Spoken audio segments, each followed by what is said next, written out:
Ondeh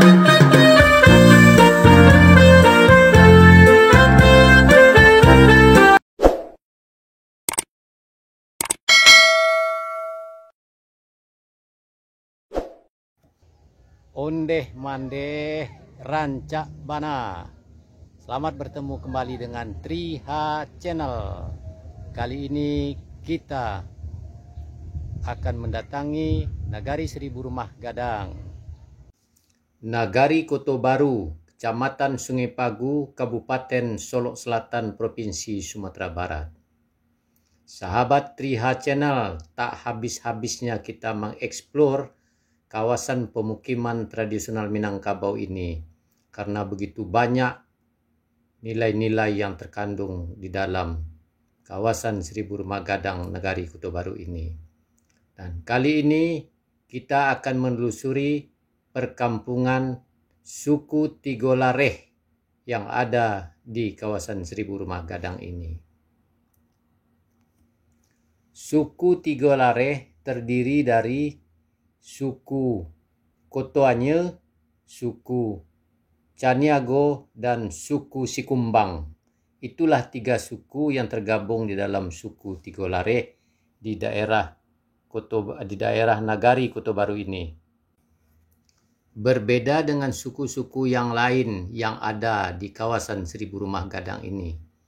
Suku Tigolareh hanya mendiami pemukiman secara berkelompok pada satu tempat yang disebut dengan Kampung Tigolareh.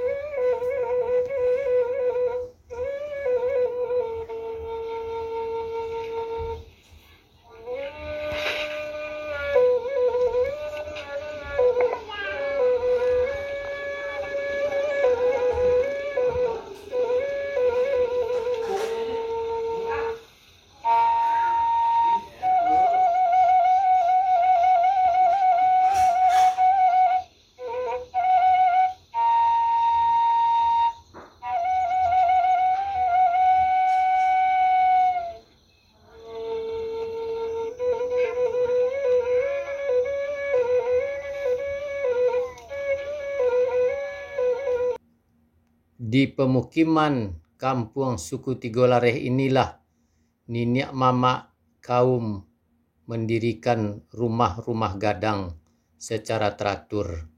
Dan rumah-rumah gadang tersebut adalah milik kaum seperti kaum dari suku Kutianye, yaitu rumah gadang Datuk Rajo Indo sebagai muncak suku Kutianye.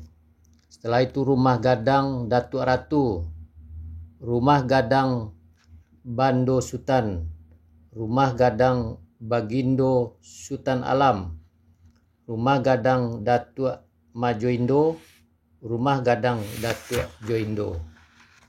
Sedangkan dalam kaum pesukuan suku Caniago, rumah gadangnya terdiri dari rumah gadang Datuk Bando Sati. Datuk Bando Sati adalah muncak dari suku Caniago di Nagari Kota Baru. Setelah itu rumah gadang Datuk Patiah Malawani, rumah gadang Datuk Sri Dirajo. Sedangkan di dalam kaum pesukuan suku Sikumbang, rumah gadangnya terdiri dari yaitu rumah gadang Datuk Bando Labiah. Datuk Bando Labiah adalah muncak dari suku Sikumbang di Nagari Kota Baru. Setelah itu rumah gadang Datuk Jo Bagampo, rumah gadang Datuk Lelo Dirajo, rumah gadang Datuk Alang Palabah, dan rumah gadang Datuk Tan Bagampo.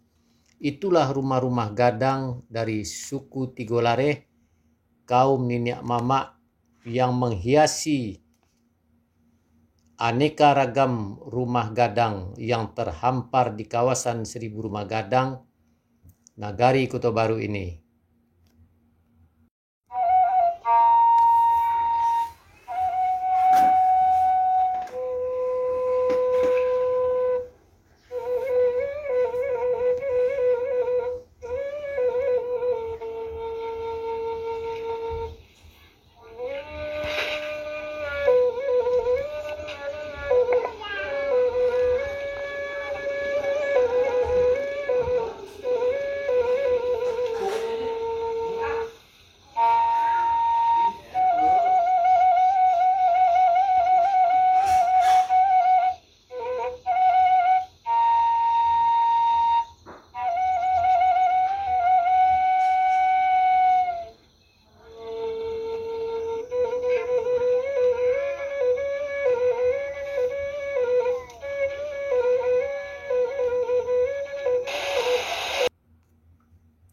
Ciri khas rumah-rumah gadang dari kaum Niniak Mamak suku Tigolare ini, rumah gadangnya tidak memiliki anjuang. Datar saja bagian ujung dan pangkal rumah. Namun sebagian rumah gadangnya ada yang memiliki serambi atau beranda. Itulah tipe rumah-rumah gadang dari suku Tigolare yang ada di Nagari Kota Baru ini. Dan juga ada rumah gadang milik kaum suku Tigolare ini merupakan rumah gadang dengan tipe yaitu rumah panjang. Dengan ciri-ciri yaitu gonjongnya lebih dari 4 atau 6. Rumah panjang ini yang terdapat di Tigolare yaitu rumah panjang dengan gonjong 7 dan gonjong 8. Itulah ada beberapa buah rumah gadang milik dari kaum suku Tigolare di Kota Baru.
Demikian hasil penelusuran dan jalan-jalan kita di kampung suku Tigolare di kawasan 1000 Rumah Gadang Nagari Kota Baru, Solok Selatan, Provinsi Sumatera Barat. Semoga jalan-jalan ini menambah hasanah pengetahuan kita yang belum pernah berkunjung ke kawasan 1000 Rumah Gadang maupun yang pernah berkunjung tapi tidak mengetahui di mana letak atau posisi kampung suku Tigolare di Nagari Kota Baru ini. Semoga tayangan ini bermanfaat. Sampai jumpa lagi pada video yang akan datang. Wassalam.